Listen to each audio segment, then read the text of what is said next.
I believed my brother was coming to my room that evening for a brief conversation. My brother entered, locked the door behind him, and before I could say anything, he pressed after months apart. The intimate and hushed remarks caused my entire body to flame. That night, our tension erupted, and everything was forever altered. Began when I returned home after being away for months. It had only been a few months, but rather than returning home, it seemed more like I was visiting a memory when I pulled into the driveway. The old oak tree was still leaning, and the same damaged white paint was curling close to the corners over the front lawn like a weary giant. Although in some ways it felt smaller, similar to the world had become smaller without me, and the air had a distinct scent that carried a sharpness I couldn't recall. A slight hint of isolation. I sat behind the wheel longer than I intended to, and holding the steering wheel more firmly than I needed, tempting to summon the courage to enter. The front door opened. Before it was my brother standing in the doorway, and I could even reach for my luggage there. The sight of him wiped every idea from my mind, as if he had been waiting for me all along. He looked different, older in some way, with wider, bigger shoulders filling out the body in addition to being older. A simple black t-shirt's sleeves were messier than I remembered, but in a manner that appeared deliberate, as if it were appropriate. His face had lost that used to have a boyish roundness with crisp edges, but now there is a shadow of stubble along his jaw, gave the impression that he was from a place I couldn't follow. And then he grinned broadly and effortlessly. And for Arch I called, "About time, Squirt," so I could act like nothing had changed for a moment. I heaved out a laugh, straining our voice to sound louder and harsher than I remembered. I moved to close the distance between us because I missed you too. Jerked out, moved forward, and, before I could change my mind, his arms encircled me in a strong, firm embrace, causing me to freeze. He lifted me a little off the ground, as if it were nothing, and I was momentarily taken aback by how strong it was, firm, and warm against my skin in a way that felt both dangerously safe and frighteningly addictive. I suddenly found myself grabbing the back of his shirt more tightly than I intended to say that perhaps it was the separation or simply the surprise of seeing. I convinced myself that he had matured, and he didn't immediately let go of his hands hovered over my back for a bit too long, curling against my jacket's material as if he didn't want to move away. But his hands followed down my arms when he eventually put me back down before completely vanishing, leaving a chilly void in their wake that made me. "You look different," he remarked, his eyes shivering in spite of the afternoon sun. I giggled uncomfortably and shoved as his eyes scanned me, as if cataloging every alteration. He said, "You're one to talk. What the hell have they been feeding you out here? You're huge." I put my hands in my pockets. The fabric of his sleeves stretched tight as he grinned and flexed his arms, saying, "A hard-working little bro got to while you're off acting like a city lad. Somehow keep the home standing." His voice had a light, playful tone, but there was more to it than that. I snatched my duffel bag from the simmering object that made my skin tingle, that trunk, and draped it across my shoulder. He grabbed it from me without asking, casually throwing it over his own shoulder. As we made our way to the home, he gave me a familiar shoulder bump. We had always played together, but the contact no longer felt the same. Was heavier, stayed for a beat too long, and then withdrew into the home. I stood there for a while, and it smelt like aged wood and laundry soap, like if memories were poured into every square inch of it, allowing the familiarity to pass me by for a moment, but it no longer fit. Like I didn't want to throw away a jacket that I had outgrown. He asked, "You hungry?" Mom had prepared her lasagna the night before they left. "Starving," I murmured, throwing my suitcase onto the stairs that led to my former room. As we entered the kitchen, I noticed him observing me once more, this time not in the informally view of someone you haven't seen in a long time in a brotherly manner, yet his eyes made my heart race. Did in single quotes to pass me by. Instead, they followed my every motion as if he was remembering me or perhaps contrasting me with something he recalled, and I busied myself trying to figure out the new version. With removing plates from the cabinet while feigning ignorance and acting as though his stare didn't cause my skin to burn. So I pretended I didn't feel like he sat down at the table since the air between us had grown more dense and difficult to breathe. Table with his arms folded behind his head, sitting back in his chair so thatted in his shirt across his chest, giving off a laid-back vibe, although there his eyes were piercing, and his jaw was tense, which contrasted with the slack sprawl of his body. We discussed everything from classes to nothing while we ate. Worked the neighbors who reportedly made a huge deal out of a new car purchase. I nodded where I should have and laughed where appropriate, but a part of me remained huddled up inside, hyper-aware. Conscious of every slight change in his body language. It was just foolish. I later told myself that I was nervous about returning home after a prolonged absence. We arrived at the house as familiar. Creaks and sigh after the sun had sunk behind the trees. The routine of throwing a football back and forth in the living room, as if we were children again, should have reassured me rather. It seemed like a trap where the walls were gradually closing in at one point. He missed a catch in the ball with every throw and gaze, rolled to the ground after bouncing off his chest, and he lunged after it. He was smiling when I lunged for him, Tumbling into him in a tangle of arms, held my wrists down with one hand while straddling my hips and pinning me with ease, as it was nothing. But in reality, everything paused for a little moment. I gasped as I looked up at him, pinned by his faces. Wait. His smile wavered only inches from mine, changing into something gentler and risky. His fingers clenched on my wrists, and neither of us moved. After we had a conversation, he laughed and pushed me away, ruffling my hair as he used to. I made myself chuckle when I saw the weakling when we were kids, stomach to conceal the flush that was blazing up my neck, but he was unable to see it. After that, the night continued, but the sensation persisted. It became heavier. I had a humming sensation in my chest that made it difficult to sit still and breathe.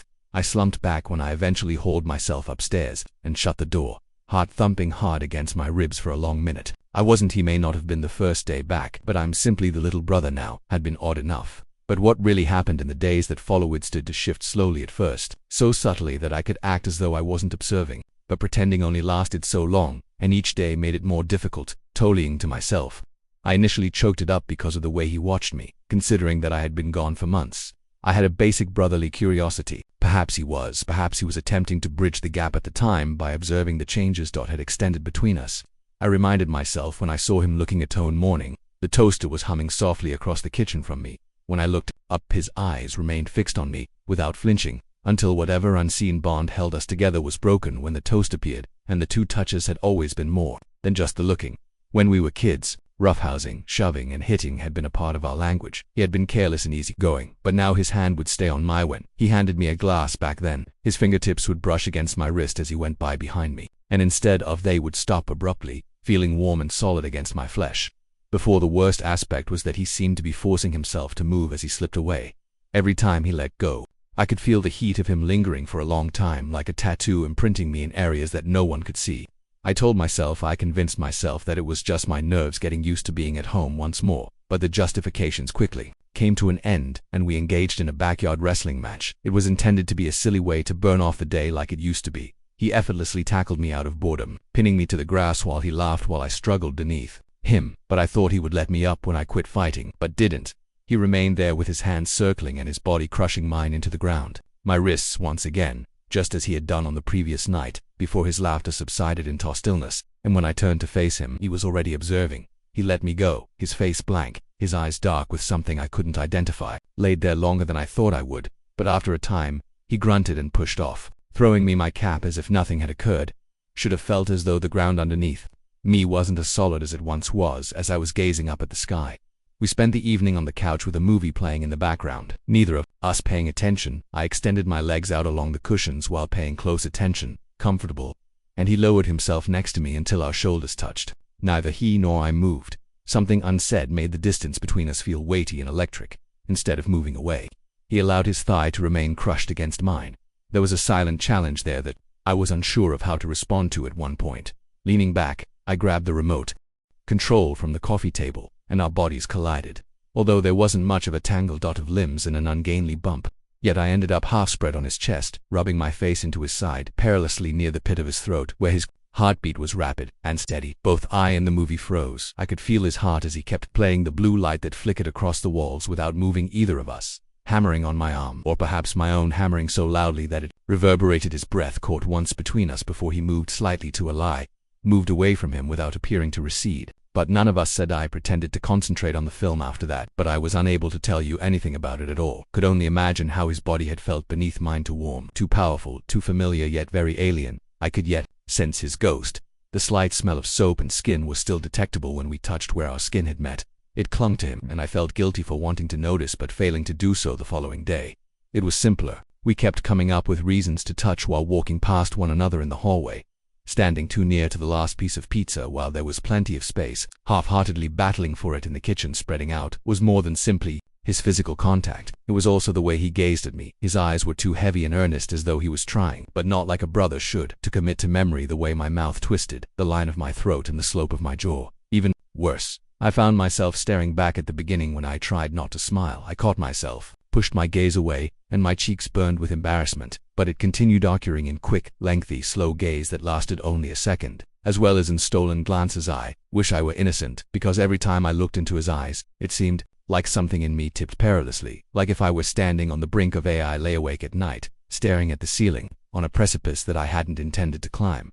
mentally reliving every second, every unintentional skin contact, every lingering observe, each half smile that seemed to be a secret. The perplexity made my body hurt. I couldn't tell since the anxiety and the want were so intertwined. I wasn't supposed to feel this way where one finished and the other started about him, never. But it was no longer effective to act as though that hadn't happened. After another 2-hour wrestling match and another nearly unintentional tangle of limbs on the fourth night couch, I was positive that there was something between us that frightened me more than anything else. By the time Friday arrived, neither of us was able to stop it from changing. There was a restless humming just beneath the surface, and the tension between us was almost like its own living creature. I was convincing myself that it was nothing more than the embarrassment of returning home and attempting to reintegrate into a world that had changed without me. Booty knew deep down that once anything had taken root, it was impossible to undo. Your parents had been organizing their weekend trip for weeks. No amount of wishful thinking could alter the fact that they were going on the anniversary trip they had been teasing for months. That afternoon, when they left us alone in the home, I watched their car pull out of the driveway tail from the front window as the street's lights went out. A weird sinking sensation descended. The silence seemed to suck everything in, and the house seemed to moan around me. Their absence was the kind of quiet that left, not a reassuring one. Too much room for ideas, errors, and things that shouldn't be said loud. I turned back and threw a football up, but he was already in the living room. In the summer, his shirt clung to his chest as he caught it with languid ease. Humidity. It's hard to miss the movement and muscle shape when he looked up at me with an unusual slow smile tugging at the corner of his mouth. Taunting grin I was accustomed to, but I wanted something heavier and slower, that uncomfortable, that had my stomach turned. Just you and me now, squirt, he murmured. Suddenly, the ball was thrown at me, and I instinctively caught it, holding it to my chest like a shield. Yes, I mumbled, attempting to make my voice seem lighter, but I didn't feel he laughed softly in his throat, the sound winding around me like a flame. Try not to burn the place down while they're gone. We ended up throwing the ball back and forth outside, with no promises of smoke, accustomed to the sky being painted in molten gold and bruised purple when the sun was low at first. The simple comfort of something familiar and the smooth rhythm of throwing and catching seemed nearly normal, yet that didn't last long since he began to throw harder and push me back. I struggled to keep up with him, digging my heels into the grass with every catch and smiling in spite of myself. But when I threw he caught it with one hand, showed it off, and attacked when I threw the ball back with all my effort. I hardly had time to prepare before he threw me to the ground, sending harsh gasps of breath out of my lungs. We tangled together as we struck the grass, and his weight pinned me down.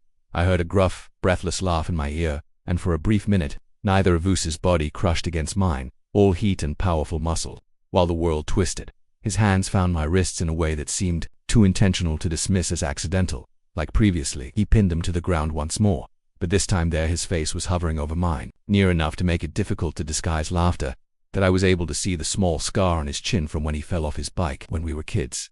I was unable to breathe as I felt the warm rush of his breath across my cheek. And I didn't want to for a single terrifying, thrilling moment. He must have observed the fear and bewilderment as he abruptly withdrew and rolled away from me, and groaning onto his back, he murmured, "Little bro, you're getting slow." His voice was tight, almost strained. I managed to laugh while rapidly getting up and wiping the dirt off my. No amount of cleaning could remove the burns on my flesh where he touched me. Jeans. The sky rumbled low in the distance, leaving a deep impression of him in my memory. I welcomed the warning growl that shook the earth, signaling the arrival of a storm distraction. As the first fat droplets of rain began to fall, we went inside, thunder cracking overhead, dark circles scattered around the porch, and the home we were to enclose us more tightly, with the walls pressing in and the air dense with scent of rain and another, more abrasive, unsaid thing that we looked in the refrigerator for leftovers while feigning normalcy.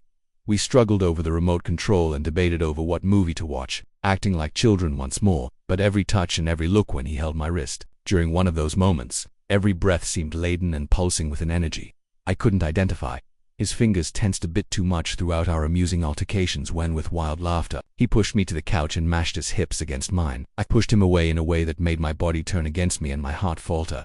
My heart thumping into my ribs more forcefully than necessary, I said, "Chill, man," attempting to speak, steadily and without trembling. He laughed it off and spread out on the couch as if he didn't give a damn the world. Yet his gaze followed me when I stood and muttered an explanation regarding. I ran to my room without turning around because I needed to check something upstairs. I slammed the door harder than I meant to, causing a hollow bruise on my chest. I traversed the tiny area while stroking my hair, feeling like I was blossoming there, attempting to make sense of the confusion inside of me. But it was impossible. Was my brother. But I closed my eyes tightly and took a ragged breath. I needed to get control and quit allowing my foolish, treacherous body to feel anything. Wasn't meant to feel as though nothing had happened or would happen. Was simply nervousness.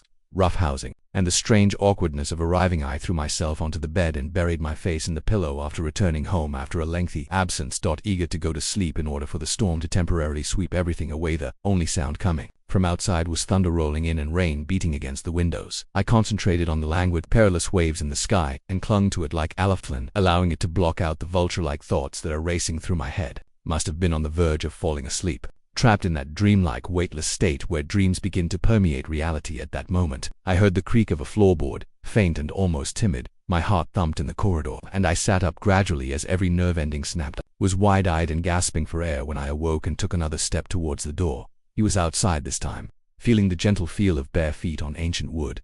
I didn't stand at the bottom of the door, just past the narrow strip of light. What I really wanted was for him to knock and enter so that he could explain this awful beauty, uncertainty, or for him to leave before things were too complicated. Return, my heart banging against my neck and ribcage as I gripped the blanket harder. The footfall stopped just outside my door, dry as dust, and then the knob turned. I clenched my eyes shut every time, just a little, as if to see whether it would open. My body's muscles tensed up while I waited, and that's when the knob slowed down once more, this time with purpose and assurance. As my heart thumped and I remained motionless under the blanket, half sitting, half curled up, looking at the door, as though doing so might somehow keep the floor below me closed, appeared to slightly shift the thick, syrupy air that was lodged in my throat as I struggled to control the panic that was building within of me. The door cracked open with a groin pain and a sliver of hallway, light seeping into the shadows as he entered my room without saying anything. His bare feet soundless on the weathered wooden floor, his hair was tangled as if he had been rubbing his hands through the floorboards, and the like he had been pacing his chest. A loose t-shirt clung to it, moist at the collar. As if he were holding something back, his chest lifted and fell unevenly for a minute. He stood there, framed by the doorway, far too heavy to name, looking at me as if he hadn't seen me before, or perhaps as if he had but wished his hand reached behind him, but didn't. You noticed that his face was unreadable raw. He found the door almost instinctively, and without averting his gaze, he gently pushed it shut.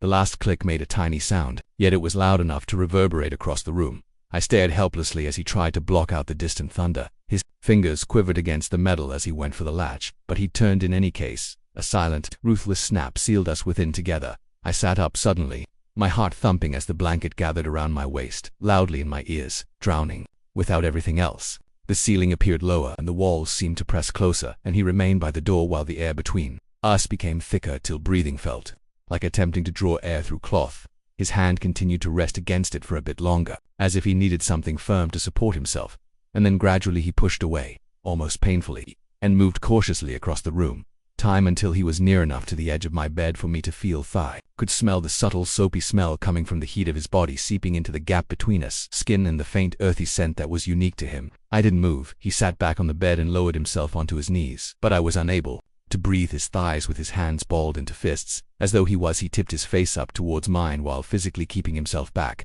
and the expression in his eyes almost made me lose it.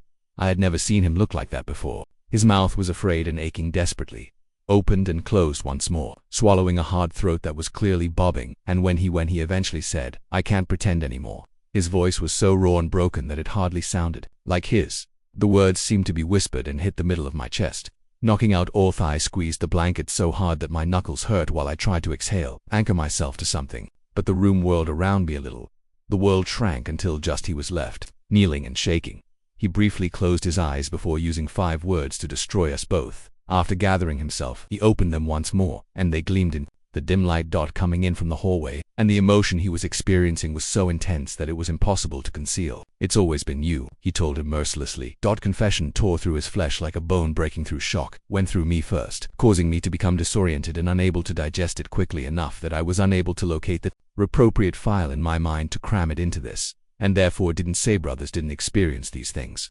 Yet behind the mounting shock it was hot, rapid, and awful, and it was a release. No matter how awful it was, felt as though an unseen weight were releasing the tight coil inside my chest. I detested being recognized and lifted after carrying that burden my entire life. I wanted to crawl out of my own skin because I detested that aspect of myself so much. Booty couldn't ignore it as he edged closer to the mattress, dipping halfway, trembling in the thick. His hand lifted slightly under his weight. There was a terrible, dizzying moment when I believed he was going to. I believed that by touching me, he would obliterate any last delicate boundary and squeeze the last few inches of separation stood between us. And with God's aid, I wanted his fingers to hover just a few inches from my cheeks so that his warmth touched my skin like a whisper, so near that I could practically imagine the roughness, tenderness, and calluses on his fingertips would feel if he allowed himself to touch me in the manner that he obviously desired.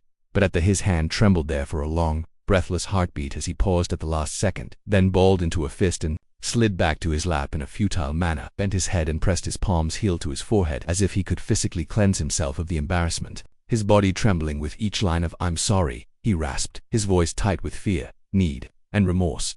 I opened my mouth, but it was louder than the rain banging against the window panes. Even if I could have spoken, I couldn't have known what to say because no sound came out. The words lacked the courage and size to fill the painful void. We were caught in that intolerable quiet between us, and he remained shaky on his knees, his fists flattened against his thighs as if he could keep himself together with enough effort, enough to make my heart freeze. The tattooing in my chest hurting, torn between the storm outside, rumbled low and steadily as they ran, and reached out the room with its somber voice while the rain relentlessly beat on the windows, sound that echoed my heartbeat's frenzied, chaotic rhythm. Neither of us moved, and neither of us had the courage to end the final breaking space.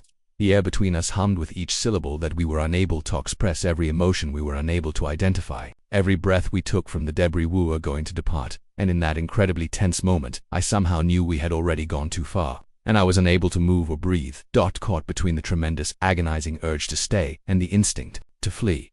Nevertheless, he tentatively and carefully reached out, rubbing my cheek with his fingertips, so gently that if it weren't for the burning sensation beneath my skin, I could have imagined it. I leaned into his palm and made a quiet, broken sound rather than yanking away from the touch.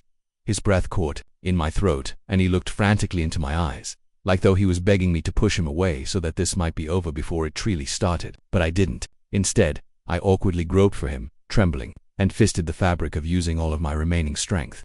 I pulled him closer by his t-shirt collar. With a gasp, he slammed into me, and our mouths met in a passionate kiss. Desperate, it drove the last remnants of my sanity out of my head. His shaking, rough hands framed my face, drawing me closer to him as if he couldn't get close enough. The kiss was chaotic and furious, possibly fueled by months of not being able to breathe without me. Years of suppressed desire that neither of us had the courage to acknowledge. Wasn't kind, but it wasn't soft. Rather, it was a hungry, raw kiss that left bruises branded and scorched.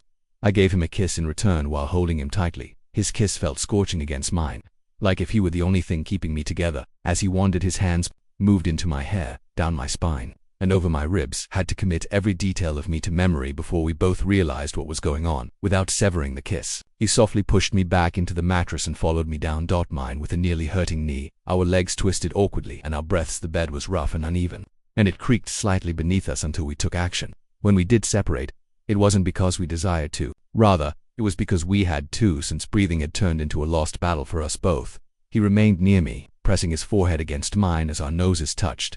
His fingers instinctively went through mine, centering us as our breaths mixed in the heated air between us. Both of us had just established a reality from which neither of us could escape. As I put my palm against his chest, I could feel his beating pounding frantically beneath it. He was so shaken by everything that he was unable to say. I knew without his needing to express that he was equally afraid and reluctant to let go as I was. No, we exchanged words, but there was no need for them. All we might have said was already etched in the way we held onto each other, and in the kiss we exchanged ethers in ways we had never experienced before.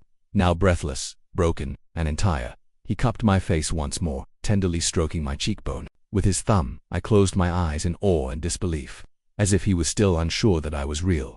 I turned my face slightly into his contact, feeling the sting there.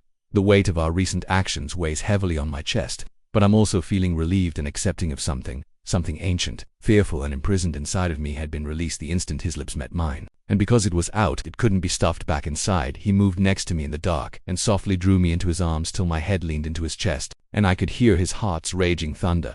Breathed me in while burying his face in my hair, as if he were attempting to commit every. I gave him a piece of me and cuddled up, putting an arm around him. Outside the storm, I could feel his waist slowly relaxed against mine. Raged as the rain pelted the windows in frenzied waves. But within this we stayed in a tiny, delicate pocket of space where everything was still real. Like that, entwined together on the bed, bodies for what seemed like an eternity. Pushed close, exchanging the same breaths, fears, and impossibilities. Love without a doubt. He didn't run, and I didn't push him away. We had nothing more to say, because